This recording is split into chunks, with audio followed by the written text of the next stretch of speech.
আসসালামু আলাইকুম সবাইকে স্বাগত জানাচ্ছি আজকে তৃতীয় ক্লাসে। আজকে অলরেডি আসলে আধা ঘন্টা লেট হয়ে গেল একটু টেকনিক্যাল প্রবলেমের কারণে, নতুন একটা অ্যাপস আমি ঢুকতে পারছিলাম না। আচ্ছা, তো আজকে এর আগের দিন আমি ইনিশিয়ালি ফার্স্ট ক্লাসে বলেছিলাম কিছু বেসিক মানে ইলেকট্রোলাইট এবং বডি ফ্লুইডের বেসিকগুলো ছিল।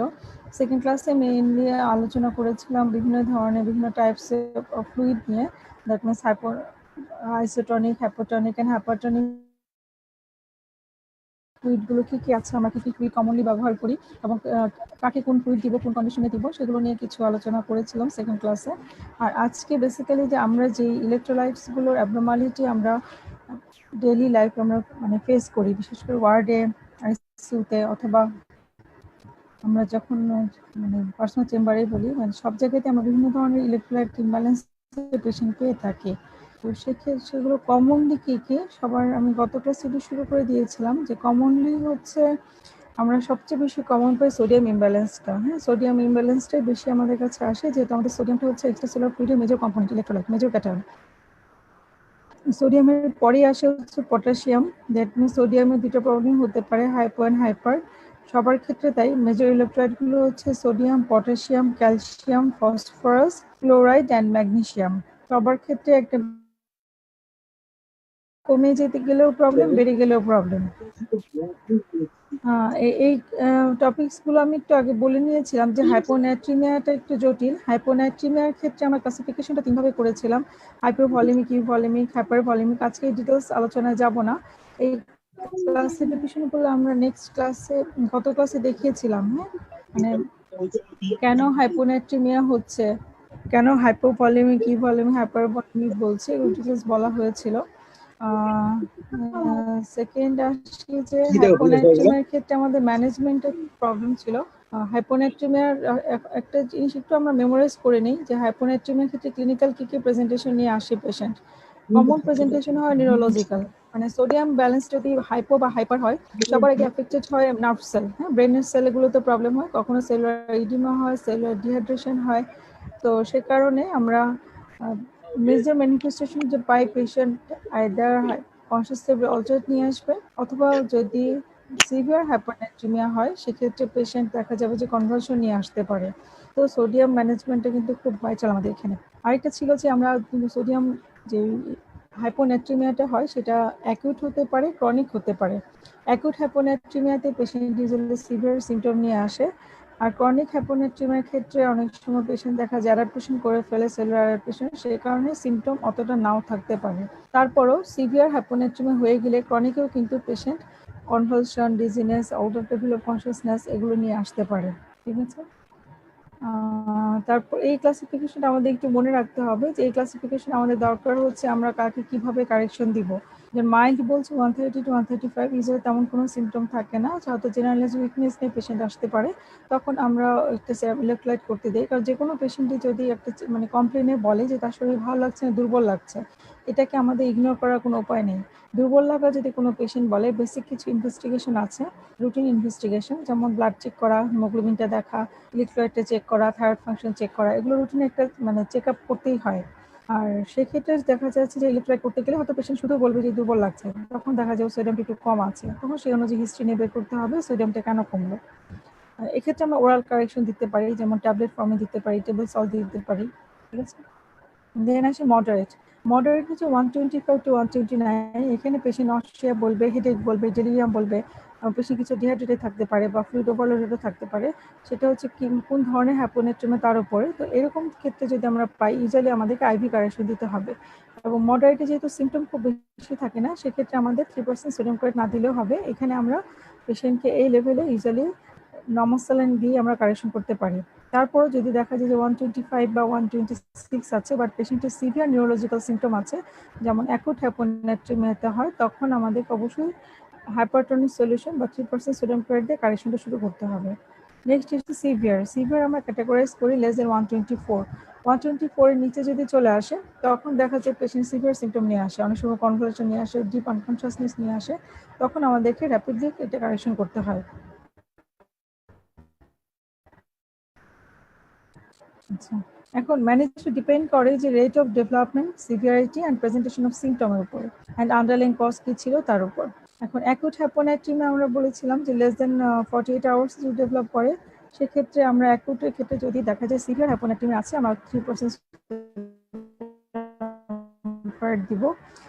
ডোজটা হচ্ছে যে ইনিশিয়াল বোলাস দিব 150 ml ওভার 20 মিনিট। যদি আমাদের হিস্ট্রি থাকে যে এটা অ্যাকুট সাডেনলি পেশেন্ট খারাপ হয়ে গেছে, দ্যাট মিনস অ্যাকুট হ্যাপোনাইট্রিমে হলে সেলুলার কিন্তু তেমন কোনো চেঞ্জ হয় না শুরুতে, সেই জন্য এটা র্যাপিডলি কারেকশন করে ফেলতে হয়, নাহলে সেলুলার চেঞ্জ হবে, পেশেন্টের আরও কিছু নিউরোলজিক্যাল কমপ্লিকেশনগুলো বাড়বে। সেজন্য আমরা শুরুতে ইনিশিয়াল বোলাস দেবো 150 ml ওভার 20 মিনিট।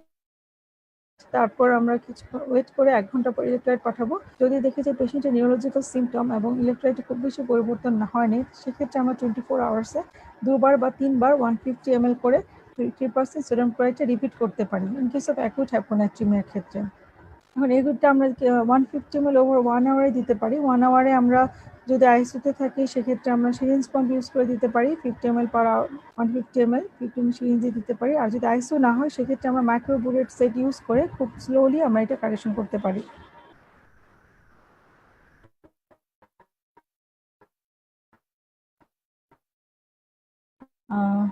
এখন এই জেনারেল ইনফিউশন রেট হচ্ছে 0.5 to 2 ml per kg per hour, মানে খুব বেশি দ্রুত এটা দেওয়া যাবে না। কাজে একটা 70 কেজি যদি ম্যান হয়, সেক্ষেত্রে 35 ml পার আওয়ার আমরা দিব। That means 0.5 ml per kg per hour হিসেবে আমরা ক্যালকুলেট করে ডোজটা ঠিক করব। এখন আসি যে এটা ছিল আমার 3% সোডিয়াম ক্লোরাইড দিয়ে যে আমরা ওভার 1 আওয়ারে কারেকশন করলাম 150 ml করে, এবং আমরা এটা 2 থেকে 3 বার পর্যন্ত রিপিট করতে পারি। বাট ক্রনিক হাইপোনাট্রিমিয়ার ক্ষেত্রে আমরা জানি যে ক্রনিক হাইপোনাট্রিমিয়ার ক্ষেত্রে সেলুলার চেঞ্জ অলরেডি হয়ে যায়।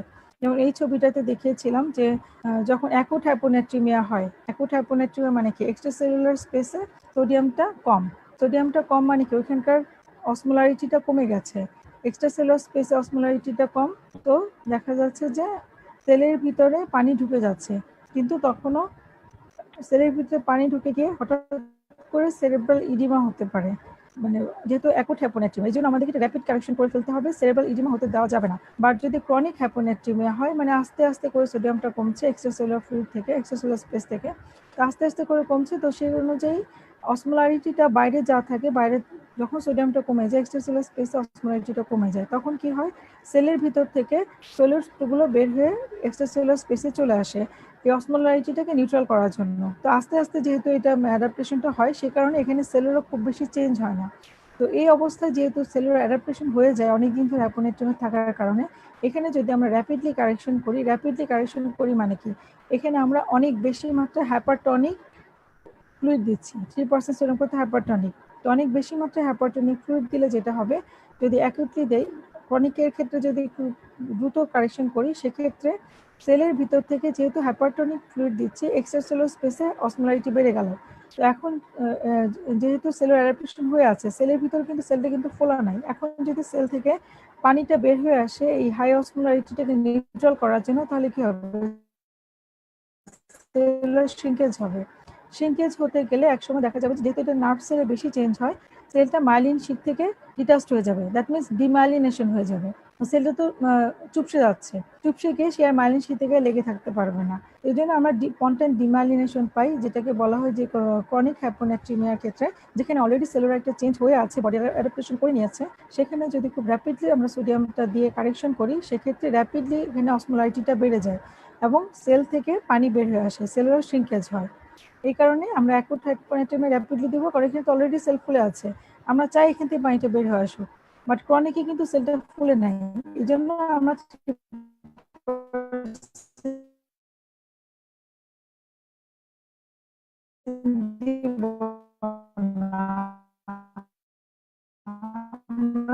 চাই না সেলের পানিটা বের হয়ে আসুক, ঠিক আছে। এখন আসি যে ক্রনিক বা রিডিউসিং ইন্ট্রাসেলুলার অসমোলারিটি কিন্তু স্লোলি হয়, আস্তে আস্তে করে সলিউটে বের হয়ে অসমোলারিটিটা সেম রাখে।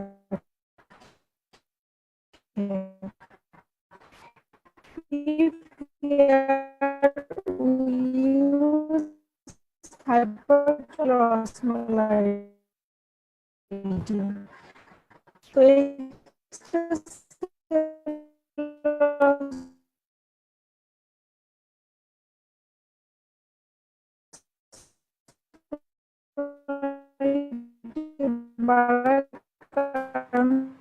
ম্যাম সাউন্ড একটু সমস্যা হচ্ছে, এটা কি ওই দিক থেকে না এদিক থেকে? This increased osmolarity leads to water shifting out হবে না, নিউরন হবে। ম্যাম শুনতে পাচ্ছেন? হ্যালো হ্যালো ম্যাম শুনতে পাচ্ছেন? Cell volume and causing detach for myelin sheath. যেহেতু সেল ভলিউমটা শ্রিঙ্কেজ হয়ে যাচ্ছে, সে মাইলিন শীটে ডিটাচ হয়ে যাবে। Myelinolysis can cause permanent structural and functional.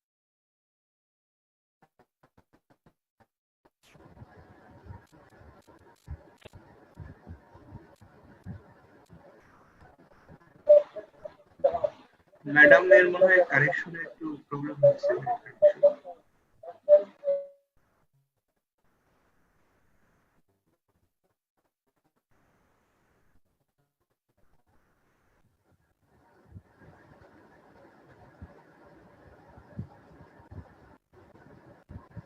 Hello, তুমি কি শুনতে পাচ্ছ?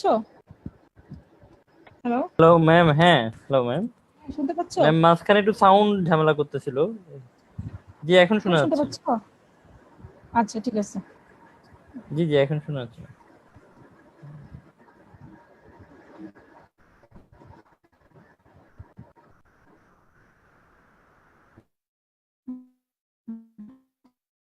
Phone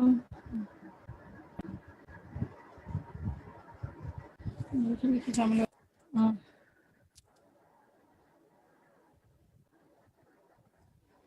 So this increased osmolarity leads to water shifting out of the neuron, ultimately abruptly reducing cell volume and causing detach from myelin sheath. So the resulting myelinolysis can cause permanent structural and functional damage to midbrain structure. Here, rate of correction should not exceed 10 millimole per liter per 24 hours.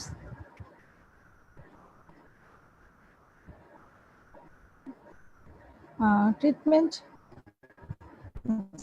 যেটা বলছিলাম যে সোডিয়ামের ক্ষেত্রে অ্যাকুটের ক্ষেত্রে আমরা rapid correction করব, but ক্রনিকের ক্ষেত্রে আমরা কেন করব না, কারণ ক্রনিকের ক্ষেত্রে আমাদের অসমোলাইটি একটা চেঞ্জের ব্যাপার থাকে, যেহেতু সেলের ভলিউমটা এখানে চেঞ্জ হয় না, সেই জন্য আমরা র্যাপিডলি কারেকশন করব না। এটি মোট কথা যে অ্যাকুটের ক্ষেত্রে আমরা 150 ml করে বোলাস দিব, 1 ঘন্টা পরে ওয়েট করে ইলেকট্রোলাইট দেখে ক্লিনিক্যাল সিমটম দেখে আমরা আবার রিপিট করব। রিপিট করে দরকার হলে 2 থেকে 3 বার আমরা 3% সোডিয়াম ক্লোরাইডটা দিতে পারি। বাট ক্রনিকের ক্ষেত্রে আমরা ডেইলি কারেকশন 10 মিলিমোল পার লিটারে বেশি যাব না। তারপর আসি যে আমাদের ট্রিটমেন্টের ফান্ডামেন্টাল কস্ট করতে হবে। যেমন পেশেন্টের যদি বমি থাকে, ভমিটিং থাকলে ভমিটিং এর জন্য অ্যান্টিমেটিক দিতে হবে। ডায়রিয়া থাকলে সেটা ট্রিটমেন্ট। যদি ইভলিমিক হাইপোনাট্রিমিয়া থাকে, দ্যাট মিনস ডাইলুশনাল হাইপোনাট্রিমিয়া যদি থাকে, সেক্ষেত্রে আমাকে 24 আওয়ার্সে ফ্লুইড রেস্ট্রিক্ট করলেই দেখা যাবে যে ইজিলি সোডিয়ামটা কারেকশন হয়ে যায়, কারণ মূল সোডিয়ামের পরিমাণটা কিন্তু ঠিক থাকে। এখানে হয় ডাইলুশনাল হাইপোনাট্রিমিয়া, তো এখানে ফ্লুইড রেস্ট্রিক্ট করলেই দেখা যায় সোডিয়ামের লেভেলটা নর্মাল চলে আসে। আর পারসিস্টেন্ট হাইপোনাট্রিমিয়া ডিউ টু প্রলং সিয়ার যদি হয়, সেক্ষেত্রে অনেক সময় বইয়ে বলা আছে, ডেভিডসন এটা সবসময় বলে যে oral urea therapy, but practically কিন্তু এটা আমরা ইউজ করি না। যেহেতু ডেভিডসন এটা আছে, এটা আমাদের পরীক্ষার সময় ম্যানেজমেন্ট এটা লিখতে হবে, বোথ পার্ট 2 এবং পার্ট 1 এর ক্ষেত্রেও এটা লাগবে। কিন্তু আমরা কিন্তু এটা আসলে আমাদের দেশে এটা কিন্তু পাওয়া যায় না এবং আমরা ইউজও করি না।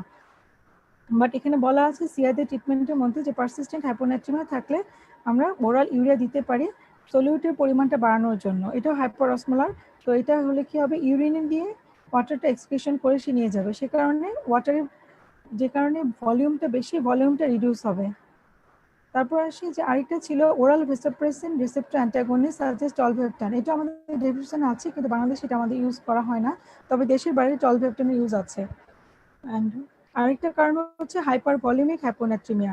দ্যাট মিনস হাইপার ভলিউমিক হাইপোনাট্রিমিয়া হয়, আমরা জানি যে হাইপার অ্যালডোস্টেরনিজম যেসব ক্ষেত্রে হয়, যেমন কনজেস্টিভ কার্ডিয়াক ফেলিওর, তারপর হচ্ছে সিএলডি, সিসিএফ, এসব ক্ষেত্রে হাইপার ভলিউমিক হাইপোনাট্রিমিয়া হয়। এখানেও আমার হচ্ছে treatment of underline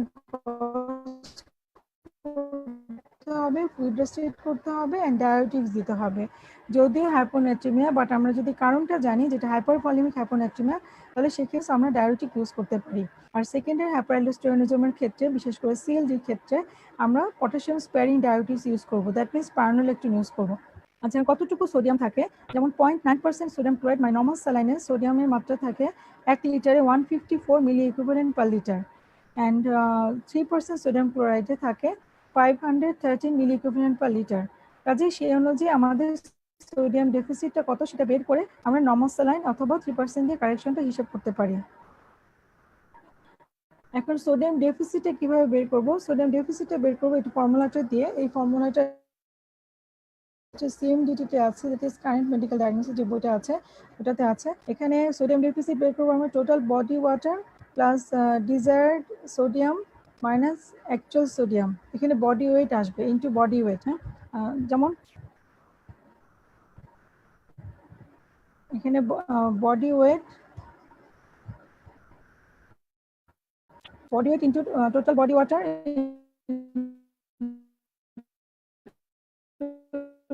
desired sodium minus actual sodium. যেমন এবং পেশেন্ট কনভালশন নিয়ে আসছে, তাহলে আমি তাকে কিভাবে কারেকশন করবো? কারেকশন হচ্ছে আগে আমার সোডিয়াম ডেফিসিটে বের করতে হবে যে তাকে কতটুকু কারেকশন দিতে হবে।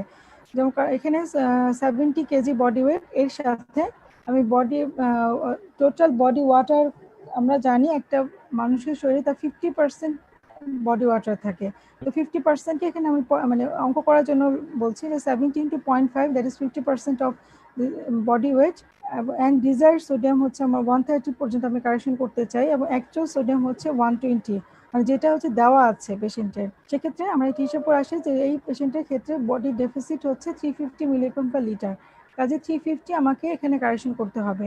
তো আমরা আগের স্লাইডে দেখেছিলাম যে 3% সোডিয়াম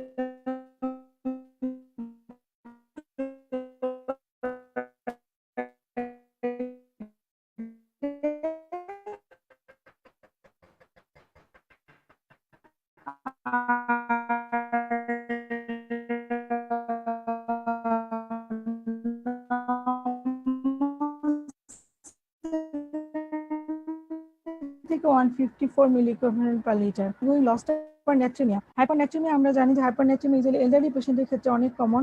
এলডারলি পেশেন্টের ক্ষেত্রে আমরা খুব কমনলি পাই, যেমন বার্ডেমে আমরা অনেক পাই, ডায়াবেটিক পেশেন্টগুলো হংক নিয়ে আসে, দেখা যায় সোডিয়াম অনেক বেশি, অথবা অনেক সময় দেখা যায় যে কিছু ডিজিজ কন্ডিশনে যেমন এক্সেসিভ ডায়াবেটিক ইউজ হয়েছে, সেক্ষেত্রে দেখা যায় যে যদি রেনাল সোডিয়াম লস যদি হয়, হাইপোভলিমিক, আমি কারণগুলো বলে যাই, হাইপোভলিমিক হাইপোনাট্রিমিয়া যেমন renal sodium loss, ডায়োটিক therapy special osmotic ডায়োটিস or loop ডায়োটিস during water restriction, তারপর গ্লাইকোসিরিয়া, দ্যাট মিনস হাইপারগ্লাইসেমিক হাইপারঅসমোলার স্টেট, এটা হচ্ছে সবচেয়ে বেশি কমন।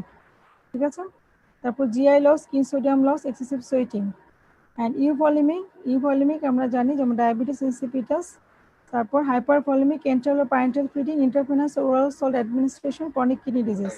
সিকেডি পেশেন্টের ক্ষেত্রে যদি আমরা খুব বেশি ফ্লুইড রেস্ট্রিক্ট করি, তখন দেখা যায় যে সোডিয়ামের পরিমাণটা বেড়ে যায়। ঠিক আছে, আমাদের জন্য বেশি কমন হচ্ছে হং, আরেকটা হচ্ছে সিকেডি, এই দুটি আমরা কমনলি পাই হাইপারনেট্রিমিয়ার জন্য। এই বক্সটা রেভিশন থেকে নেওয়া। ম্যানেজমেন্ট ইউজুয়ালি আমার কত দ্রুত এটা ডেভেলপ করেছে সেই অনুযায়ী আমাকে ম্যানেজমেন্টে সিলেক্ট করতে হবে। ইউজুয়ালি আমরা এখানে যেটা করি, আমরা half strength normal saline use করি হাইপারনেট্রিমিয়ার ক্ষেত্রে, অথবা আইসোটোনিক 5% ডেক্সট্রোজ। আমরা জানি যে আইসোটোনিক 5% ডেক্সট্রোজ, এটা শুরুতে আইসোটোনিক, কিন্তু যখন আমরা বডিতে অ্যাডমিনিস্টার করি দ্যাট মিনস 5% দিয়ে ডেক্সট্রোজটা যখন মেটাবলিজম হয়ে যায়, তখন সেটা হাইপোটনিক হয়ে যায়। তো হাইপোটনিক ফ্লুইডে আমার এই হাইপারনেট্রিমিয়াটাকে কারেকশনে হেল্প করবে। দেন কারেকশন অফ আন্ডারলাইং কজ, যেমন হং যদি থাকে সেক্ষেত্রে আমার হংকের আলাদা ম্যানেজমেন্ট আছে, সেটা করে নিতে হবে, এর পাশাপাশি সিকিউরিটি ট্রিটমেন্টটা দিতে হবে। ঠিক আছে, আচ্ছা নেক্সট আসি হচ্ছে পটাশিয়াম ইমব্যালেন্স। তো পটাশিয়াম ইমব্যালেন্সের ক্ষেত্রে আমরা জানি যে এখানে হাইপোক্যালিমিয়া এন্ড হাইপারক্যালিমিয়া দুটোই হতে পারে, আমরা দুটোই কমনলি পাই। হাইপোক্যালিমিয়া আমরা কোথায় পাই?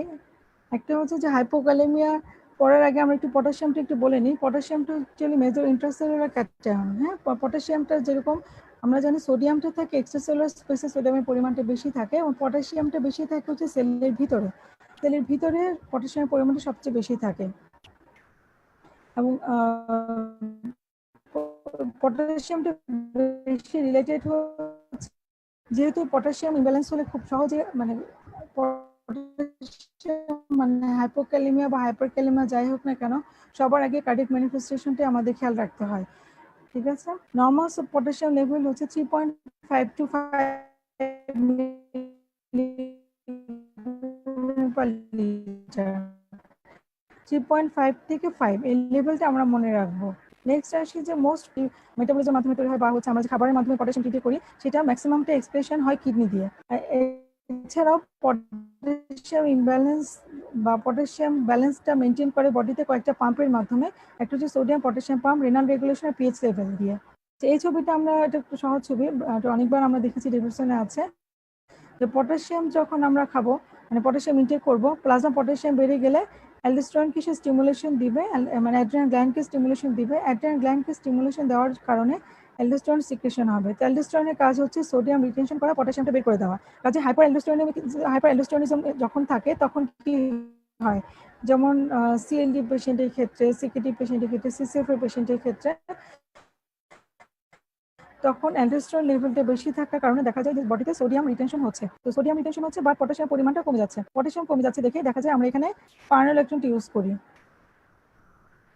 ঠিক আছে, কাজে আবার আসি যে পটাশিয়াম ব্যালেন্স হচ্ছে পটাশিয়ামের সাথে আমরা অ্যাড্রিনাল কর্টেক্সের একটা কানেকশন আছে, যে পটাশিয়াম বাড়লে অ্যাড্রিনাল কর্টেক্স অ্যালডোস্টেরন সিক্রেশন করবে, অ্যালডোস্টেরন সিক্রেশন করে কিডনি দিয়ে পটাশিয়ামটা বের করে দিবে। ঠিক একইভাবে যে যদি পটাশিয়াম শরীরে কম থাকে অথবা পটাশিয়াম বেশি বেশি বের হয়ে যায়, তখন নেগেটিভ ফিডব্যাকের মাধ্যমে এখানে অ্যালডোস্টেরন সিক্রেশনটা বন্ধ থাকবে।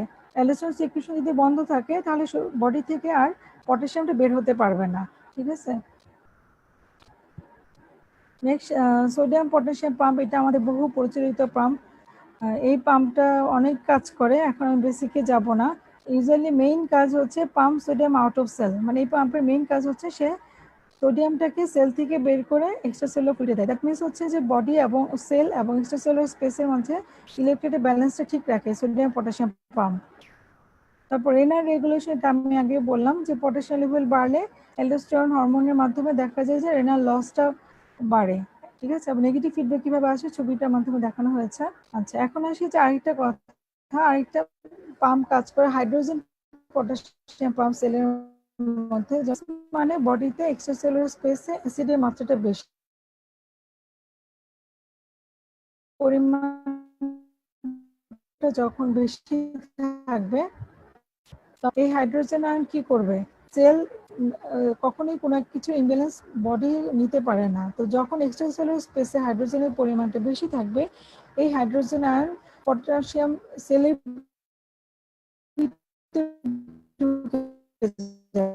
হাইড্রোজেন আয়ন সেলের ভিতর ঢুকে গিয়ে, এখন যেহেতু সেল হাইড্রোজেন আয়নকে ইনটেক করছে, সে করবে কি এই বিনিময়ে পটাশিয়ামটাকে সেল থেকে বের করে দিবে। যত বেশি হাইড্রোজেন থাকবে এক্সট্রাসেলুলার স্পেসে, বডি তত অ্যাসিডিক থাকবে। অ্যাসিডিক এনভায়রনমেন্ট তো আমাদের বডি কখনো চায় না। রেনাল ফেলিওর পেশেন্টদের ক্ষেত্রে সিভিয়ার মেটাবলিক অ্যাসিডোসিস থাকে এবং একই সাথে আমরা হাইপারক্যালেমিয়া পাই। কেন হাইপারক্যালেমিয়া পাই? কারণ বডিতে যেহেতু মেটাবলিক অ্যাসিডোসিস হচ্ছে, এই অ্যাসিডোসিসটাকে নিউট্রালাইজ করার চেষ্টা করে বডি হাইড্রোজেন আয়নটা সেলের ভিতর ঢুকিয়ে। যখনই হাইড্রোজেন আয়ন সেলের ভিতর ঢুকবে বলে অ্যাসিডোসিস আছে, এটা কিন্তু একটা ইন্ডিকেশন পেশেন্টের রেনাল রিপ্লেসমেন্ট থেরাপি দেওয়ার। ঠিক আছে, আরেকটা আসি অ্যালকালোসিস। অ্যালকালোসিসের ক্ষেত্রে কি হয়, বডিতে এক্সট্রাসেলুলার স্পেস অ্যালকালির পরিমাণটা বেশি, তো সেলের ভিতরে একটা ডেফিসিয়েন্সি হচ্ছে। এই ডেফিসিয়েন্সিটার জন্য প্রতিটা হাইড্রোজেন বের হওয়ার জন্য একটা করে পটাশিয়াম আয়ন সেলের ভিতরে ঢুকে যাবে। তো এক্সট্রাসেলুলার স্পেস থেকে যেহেতু পটাশিয়াম আয়ন সেলের ভিতরে ঢুকে যাচ্ছে, তার মানে কি সেক্ষেত্রে এক্সট্রাসেলুলার স্পেসে আমরা পটাশিয়ামটা কম পাচ্ছি, দ্যাট মিনস হাইপোক্যালেমিয়া পাচ্ছি। ঠিক এই কারণে আমরা এই এক্সপ্লেনেশনটা দিয়ে বুঝতে পারলাম যে অ্যাসিডোসিসের ক্ষেত্রে না হয়, ঠিক আছে, এটা হয় যে হাইড্রোজেন পটাশিয়াম পাম্পের মাধ্যমে। আচ্ছা, এখন আসি হাইপোক্যালেমিয়া কখন বলবো, যদি সেরাম পটাশিয়ামের মাত্রাটা less than 3.5 milligram per litre হয় and can be caused by GI loss, diarrhea,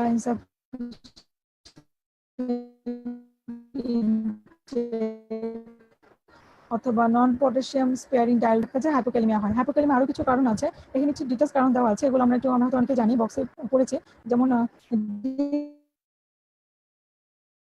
increase potassium intact, এটা কি ইম্পর্টেন্ট কারণ, পটাশিয়াম কন্টেন্ট খাবার সে খায় না, ঠিক আছে, অথবা ইনক্রিজ এন্ট্রি ইনটু সেল, মানে কোনো কারণে সেলের ভিতরে বেশি বেশি ঢুকে যাচ্ছে, যেমন অ্যাসিডোসিসের কারণে যদি হয়, ঠিক আছে।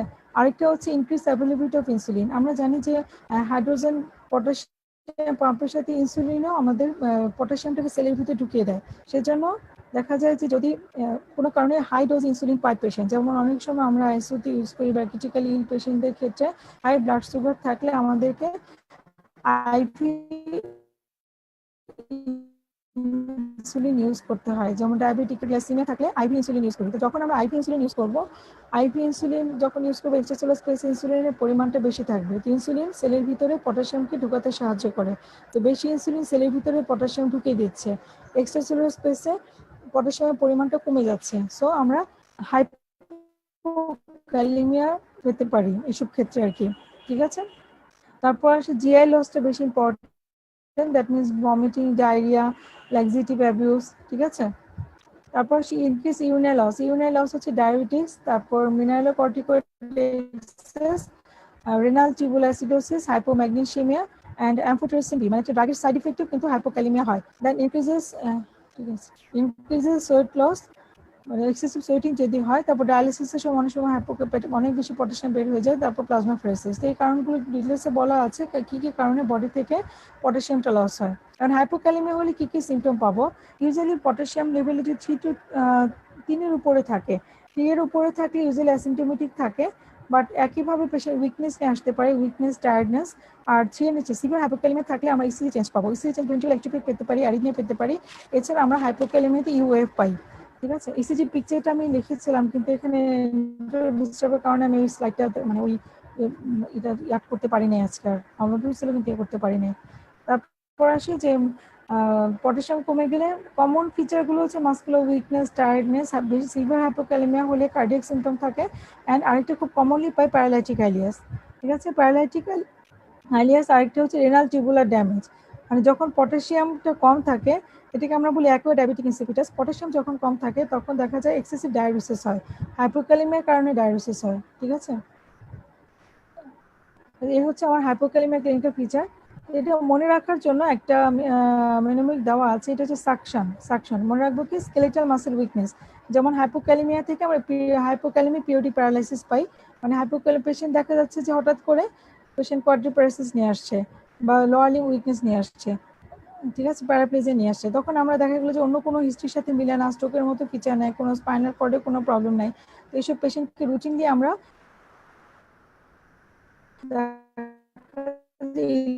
ইলেকট্রোলাইট করতে দিই। তো ইলেকট্রোলাইট পটাশিয়ামের পরিমাণটা যদি খুব কম থাকে শিখতে পারে। তো skeletal muscle weakness, UF, that means ইসিজিতে আমরা ইউএফ পাবো, একটা ওয়েভ পাবো। তারপর কনস্টিপেশন পেতে পারি, কনস্টিপেশন মানে প্যারালাইটিক আইলিয়া, সাকশন। তারপর টিতে টক্সিসিটি অফ ডিজিটালিস গ্লাইকোস,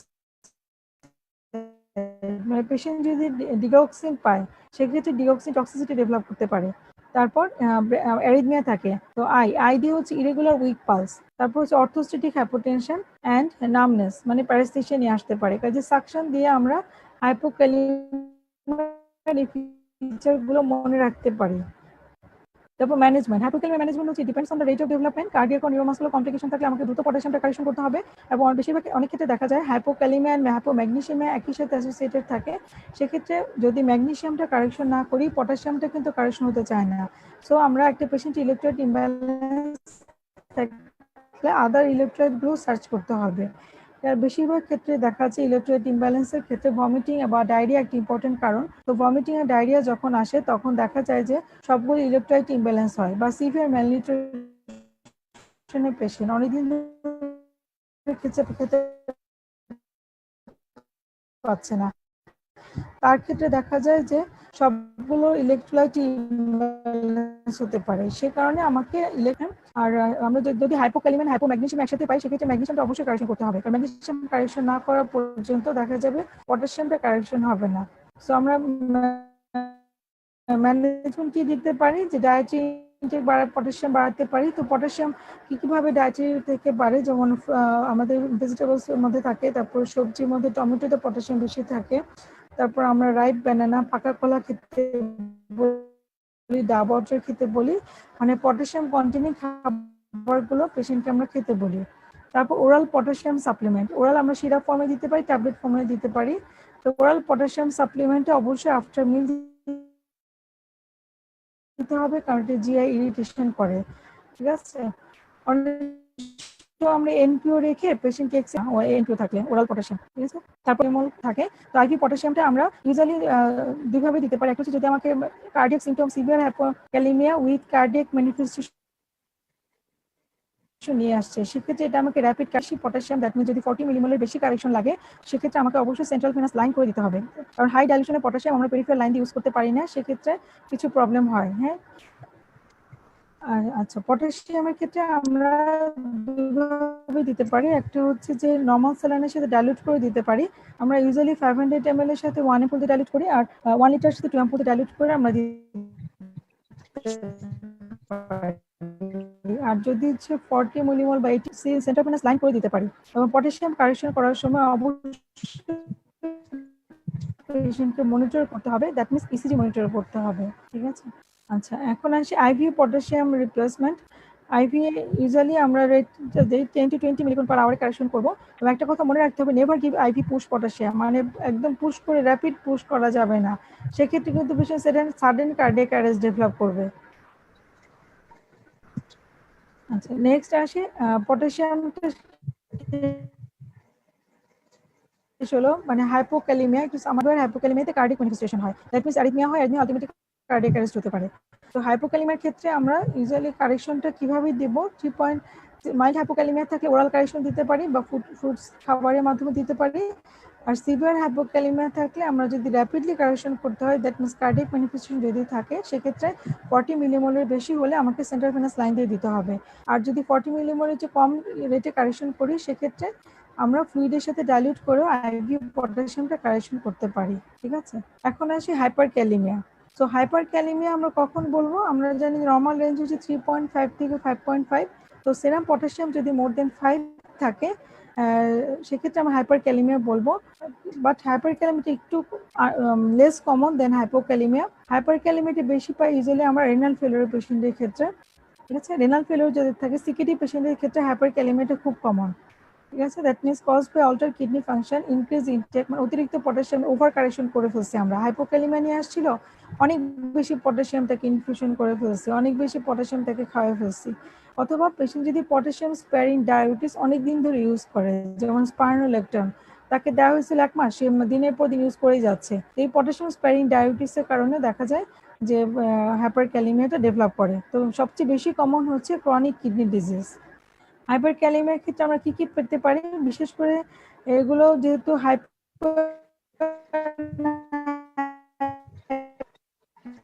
দেখা যায় যারা নার্ভ এবং যেমন প্যারাস্থেশিয়া, ইরিটেবিলিটি, মাসল উইকনেস এবং ইসিজি চেঞ্জ পাবো। ইসিজি চেঞ্জ ইউজুয়ালি কমনলি কি পাই, এখানে টল পিক টিটা পাবো, টি ওয়েভটা টল থাকবে।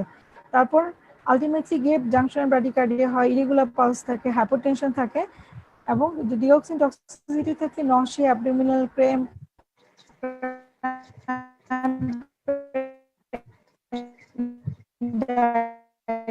থাকে, ঠিক আছে। নেক্সট আমরা ম্যানাসিস দিব, লিভ ডায়াবেটিস দিব, ডায়েটারি রেস্ট্রিকশন করব, মানে পেশেন্টকে যদি পটাশিয়াম কন্টেনিং খাবারটা কম খেতে বলবো। যেমন সিকিডি পেশেন্টের ক্ষেত্রে আমরা কি করি, ফ্রুটস কম খেতে বলি, ফ্রুটসে পটাশিয়াম বেশি থাকে, সে কারণে ফ্রুটসটা কম খেতে বলি। তারপর যদি আর মডারেট হাইপোক্যালেমিয়া হাইপারক্যালেমিয়া থাকে সেক্ষেত্রে কি অক্সালেট পাউডার দিয়ে দিই আমরা। এবং ইমার্জেন্সি কন্ডিশন মানে যখন সিভিয়ার হাইপারক্যালেমিয়া থাকে, আমরা জানি সবাই এফেক্টেড হয় হার্ট, এবং পটাশিয়ামটা কার্ডিয়াক মেমব্রেন এজেন্ট হিসেবে আমরা ইউজুয়ালি ক্যালসিয়াম গ্লুকোনেটটা দিব। এটা আমরা একটা ফর্মুলা বলে থাকি, rule of 10। That means calcium gluconate ইনজেকশনটা 10 ml এর একটা অ্যাম্পুলে থাকে। আমরা বলি যে 10 ml 10% calcium gluconate 10 ml over 10 minute, মানে 10 মিনিট ধরে স্লোলি আমরা ক্যালসিয়াম গ্লুকোনেটটা দিয়ে কারেকশন করবো হাইপারক্যালেমিয়া থাকলে।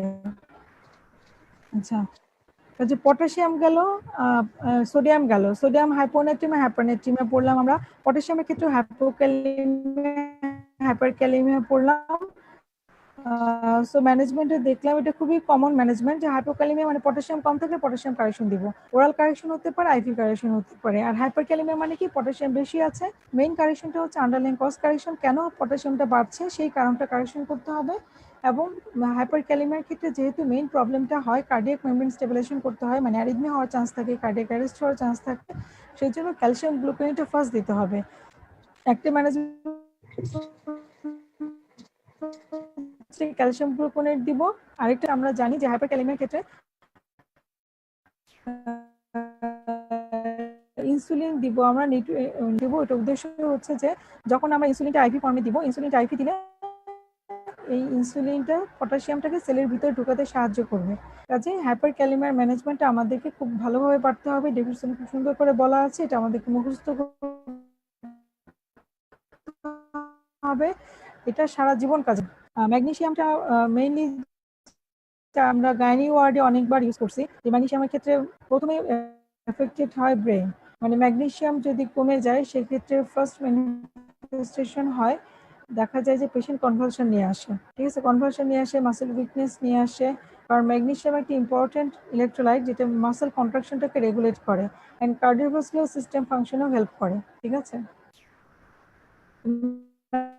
ম্যাগনেসিয়ামের ক্ষেত্রে তাই হাইপোম্যাগনেসিয়াম এবং হাইপারম্যাগনেসিয়াম হবে। হাইপোম্যাগনেসিয়ামে আমরা জানি যে less than 1.5 milligram per litre যদি হয় সেক্ষেত্রে হাইপোম্যাগনেসিয়ামিয়া আমরা বলবো। এবং কারণ হিসেবে আসে যে পোর ডায়েট ইনটেক, যেমন সিকিডি পেশেন্ট অনেক সময় ঠিক মতো খেতে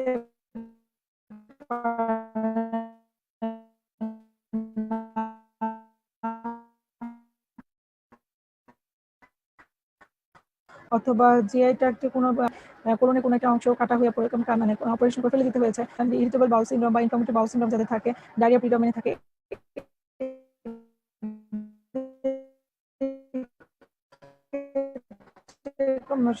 সিলিয়াক ডিজিজ, কনস্ট্যান্ট আমরা কম পেতে পারি, ঠিক আছে। এছাড়া কারা বেশি রিস্কে থাকে, বিশেষ করে ক্রনিক অ্যালকোহলিজম, ম্যালঅ্যাবজর্পশন, তারপর সেপসিস, বার্ন,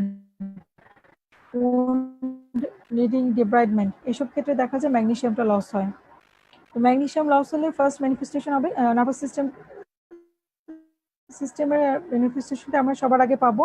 যেমন patient alter level of consciousness নিয়ে আসতে পারে, কনফিউশন নিয়ে আসতে পারে, হ্যালুসিনেশন নিয়ে আসতে পারে, ইভেন কনভালশন নিয়ে আসতে পারে, ঠিক আছে।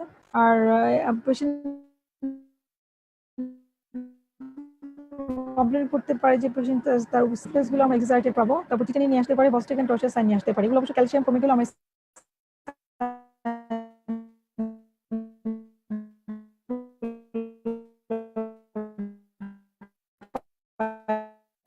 আচ্ছা। আর কার্ডিওভাস্কুলার চলছে মানে মনে রাখার সুবিধার জন্য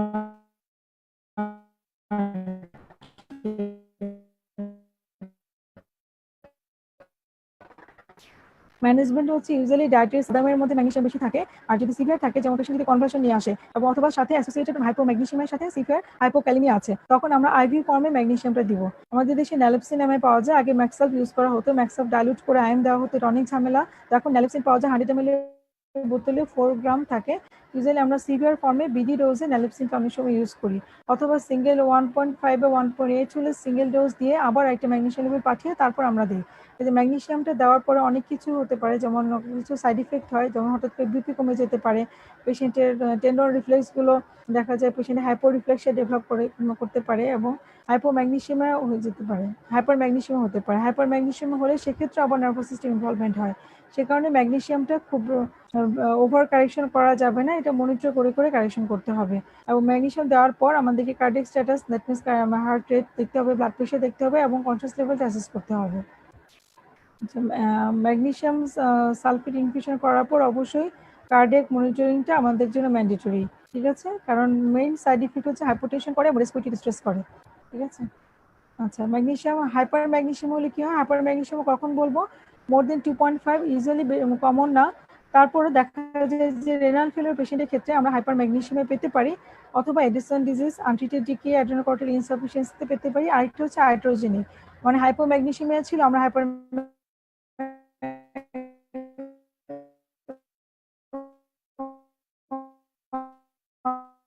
অনেক অনেক বেশি বেশি ম্যাক্সাল খুব বেশি কমন না। তারপর এখানে আমরা দেখবো যে পেশেন্টের ক্লিনিক্যাল সিম্পটমের উইকনেস আছে কিনা, অকেশনালি নসে ভমিটিং নিয়ে আসে, অথবা পেশেন্টের ডিপ টেন্ডন রিপ্লেসগুলো আমরা কি পাবো, যারগুলো আমরা ডিমিনিশড পাবো। আচ্ছা, হাইপার ম্যাগনেসিয়ামের ক্ষেত্রে ইউজুয়ালি আমরা অনেক সময় ক্যালসিয়াম গ্লুকোনেট দিই অ্যান্টিডট হিসেবে।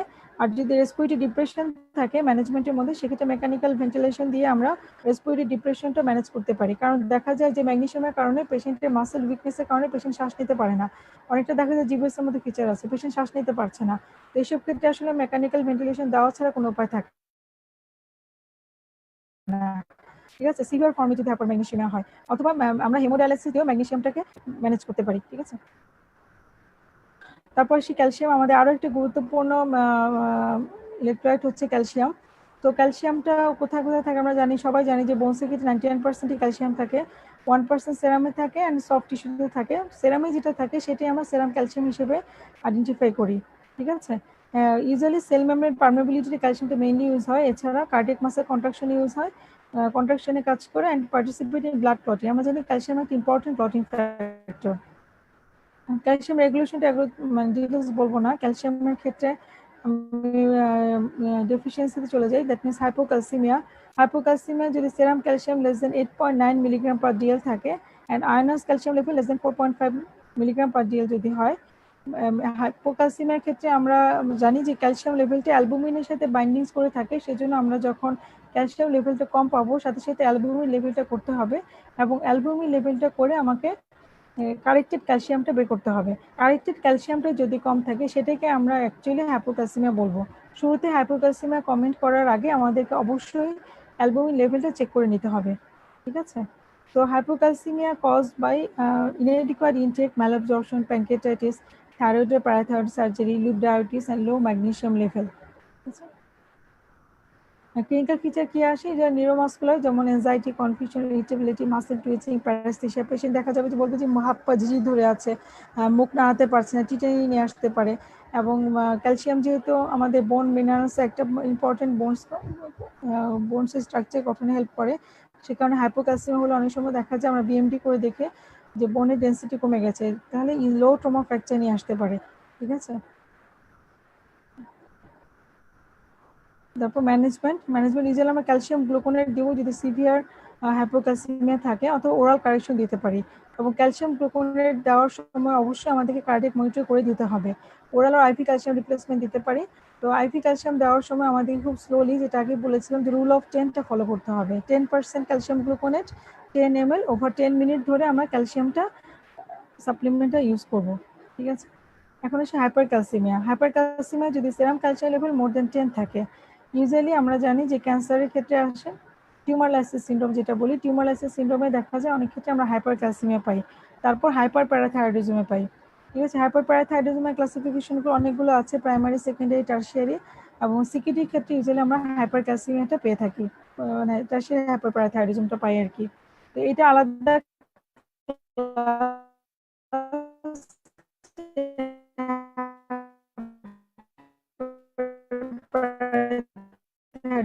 হাইপারথাইরয়েডিজমের ক্ষেত্রে তোমরা মনে রাখি যে হাইপারক্যালসিমিয়া হাইপারপারাথাইরয়েডিজমে হাইপারক্যালসিমিয়া হয়। কমপ্লেন করবে যে ফ্যাটিগেবিলিটি থাকবে, কনফিউজ থাকবে, মাসেল পর্যন্ত হতে পারে।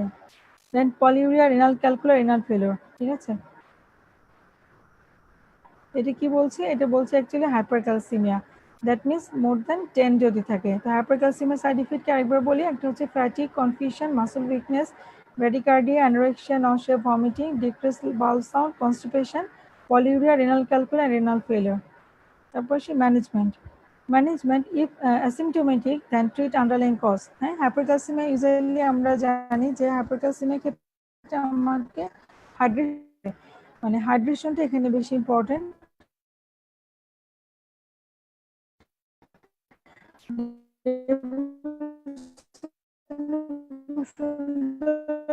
বক্স আছে, আমরা আমরা যখন ইলেকট্রোলাইটের ক্ষেত্রে clinical feature, investigation and cause, তারপর সেই অনুযায়ী ম্যানেজমেন্ট, এই বক্সটা মুখস্থ করতে পারলে আমরা জানি যেখানে আসলে তো বোঝার কি তেমন কিছু নাই, বোঝার যেগুলো আছে যে সেগুলো ম্যানেজমেন্টের সাথে রিলেটেড। তো আমরা যদি কারণটা জানি যে কেন একটি ইলেকট্রোলাইট ইমব্যালেন্স হচ্ছে, সেই অনুযায়ী ম্যানেজমেন্টটা করে নিলে কিন্তু হয়ে যায়।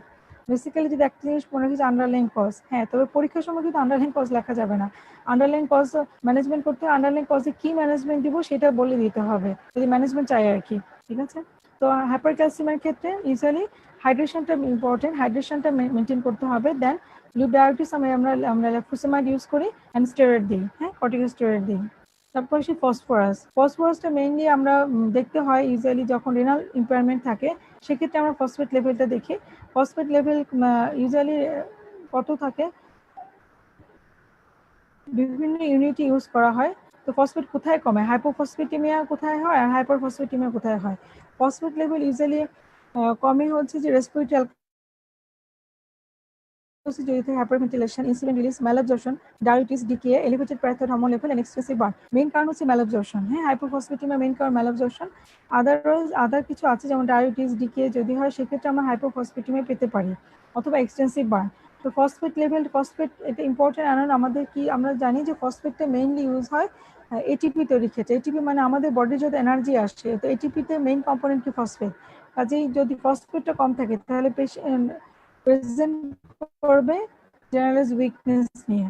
ঠিক আছে, কাজে সেরাম হাইপোফসফেটিমিয়া লেস দেন 2.5 ইউজুয়ালি উইকনেস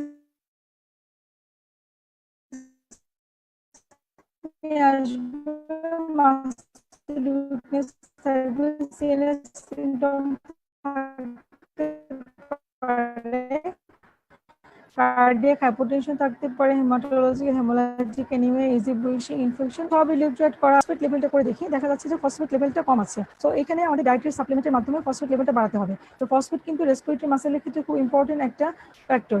যে হাইপোফসফেটিমিয়া হলে সবার আগে এফেক্টেড হয় রেসপিরেটরি মাসেল, মানে পেশেন্টের শ্বাস নিতে কষ্ট হবে এবং ফ্যাটিগেবিলিটি থাকবে। ম্যানেজমেন্ট হচ্ছে ইউজুয়ালি ডায়েটারি দেই, অথবা আমরা বিভিন্ন ধরনের টিপিএন ইউজ করি, মানে টোটাল প্যারেন্টাল নিউট্রিশনটা দেই, অথবা IV replacement using potassium phosphate আর সোডিয়াম ফসফেট সিভিয়ার হাইপোফসফেটিমিয়া যদি থাকে। ঠিক আছে, তবে আমরা বেশি কমনলি পাই ওয়ার্ডে বা জেনারেল ওয়ার্ডে, সেটা হচ্ছে হাইপারফসফেটিমিয়া। হাইপারফসফেটিমিয়া ইউজুয়ালি সিকিডি পেশেন্টের ক্ষেত্রে হাইপারফসফেটিমিয়া বেশি পাই। তো হাইপারফসফেটিমিয়ার ক্ষেত্রে আমরা একটা ড্রাগ ইউজ করি, মানে হাইপোফস নামে যেটা পাওয়া যায়।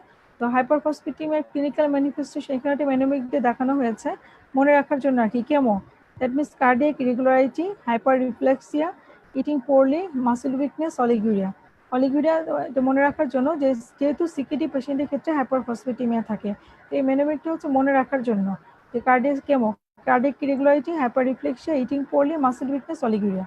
ঠিক আছে, হাইপারফসফেটিমিয়া ম্যানেজমেন্ট কি? ইউজুয়ালি লো ফসফেট ডায়েট, এর সাথে আমরা কিছু মেডিসিন ইউজ করি, যেমন হচ্ছে হাইপোফস নামে যেটা পাওয়া যায়, রেমোফস নামে পাওয়া যায়, বিভিন্ন কোম্পানি পাওয়া যায়, ফসফেট লেভেলটা কমায়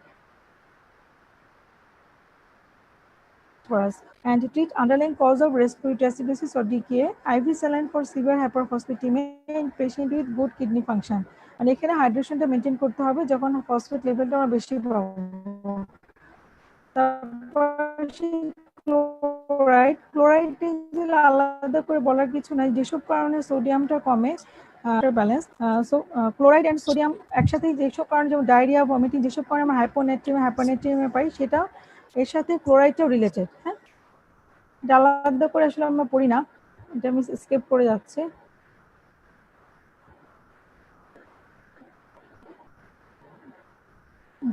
হাইপারক্লাইমিয়া যদি একটু বলি, হাইপারক্লোরিমিয়া ইউজুয়ালি রেয়ারলি অকার, ডিহাইড্রেশন থাকলে হয়, যেটা আগে বললাম যে হাইপারন্যাট্রিমিয়া যেসব কারণে হয়, বেশিরভাগ ক্ষেত্রে সেসব কারণে আমরা হাইপারক্লোরিমিয়া পাই।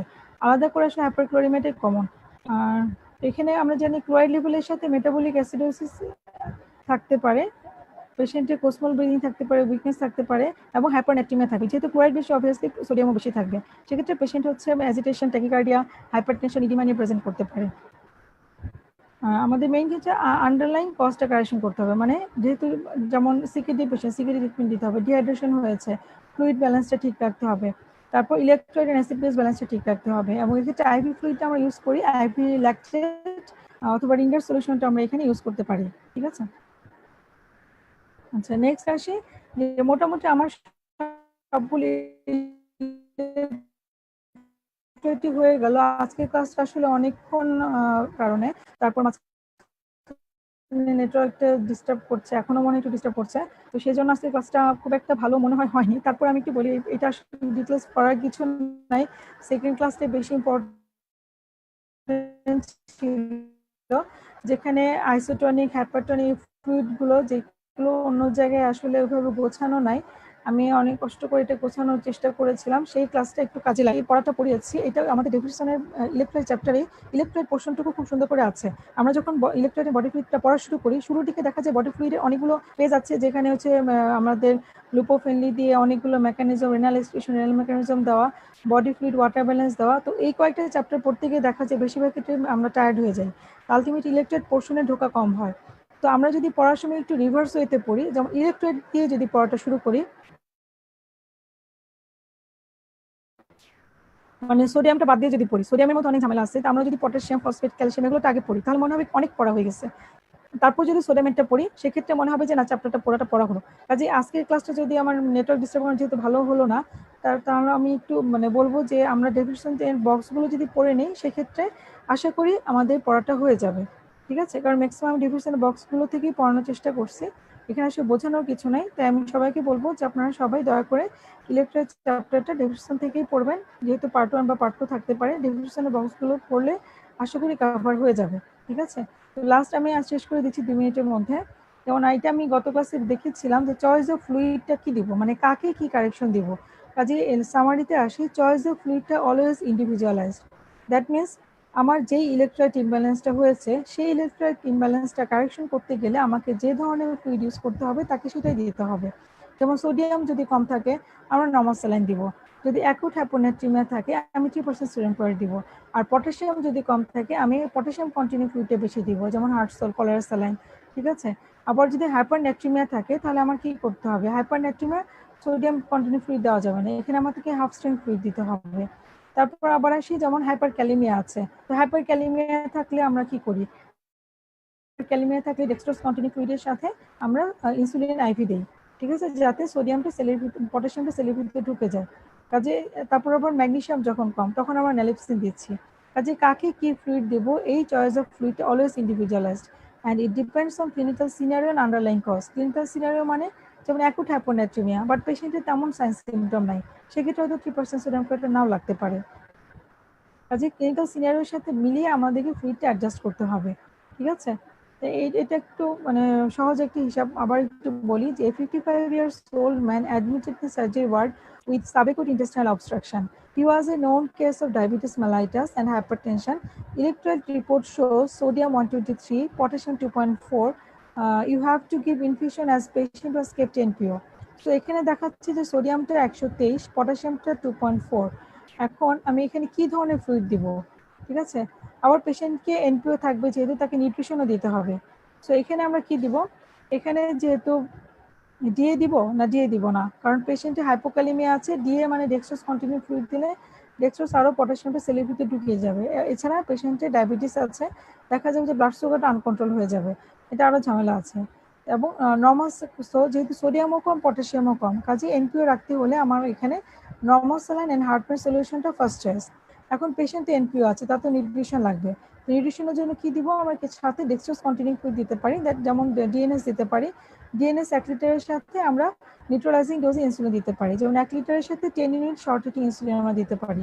তো এরকম পেশেন্টের ক্ষেত্রে যে সোডিয়াম কম, ডায়াবেটিক পেশেন্ট, সোডিয়াম কম পটাশিয়াম কম, সেক্ষেত্রে তাকে আবার নিউট্রিশনও লাগবে, সেক্ষেত্রে আমরা এইভাবেই চিন্তা করে আমরা ফ্লুইড ব্যালেন্সটা ঠিক করতে পারি। ঠিক আছে, নিউট্রালাইজিং ডোজটা দিন বলেছিলাম যে 1 unit soluble insulin neutralise 2.5 gram of glucose neutralise করে, হিসাবটা বলবো না। তারপর একটা ছিল যে 60 years old lady came to emergency with the history of loose motion for several times, CKD. He was a known case of CKD patient. On examination she was severe dehydrated, BP was 70/50. তো আমরা জানি যে এতক্ষণে already আমাদের clear হয়ে গেছে যে CKD পেশেন্টের ক্ষেত্রে যেটা হয় হাইপারক্যালেমিয়া থাকে। ঠিক আছে, এখন পেশেন্টের তো বিপি কম, আবার সিভিয়ার ডিহাইড্রেশন আছে, তো আমরা আবার লুজ মোশন নিয়ে আসছে। তো আমরা কি করি, কমনলি লুজ মোশন পেলে একটা কলেরা স্যালাইন দিয়ে দিই। তো কলেরা স্যালাইন যে দিব, কলেরা স্যালাইনে তো হাইলি পটাশিয়াম থাকে, যেহেতু patient non case of CKD এবং বিপিও কম, সো এক্ষেত্রে আমরা কিন্তু কলেরা স্যালাইনটা তার এই ডিহাইড্রেশনের জন্য ফার্স্ট চয়েস না।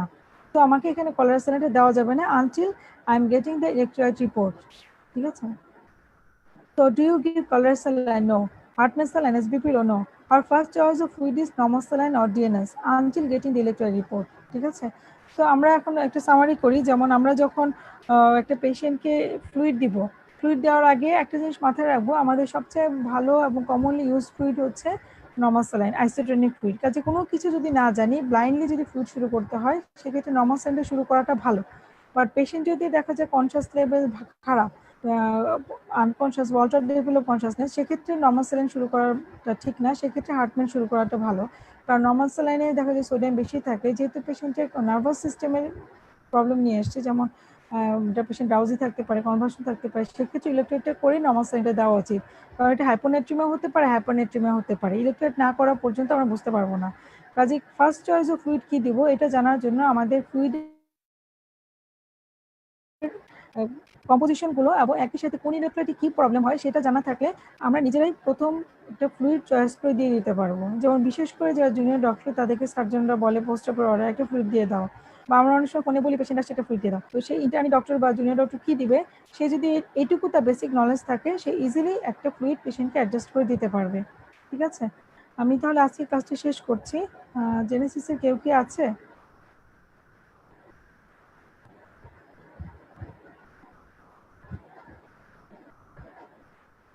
Thank you.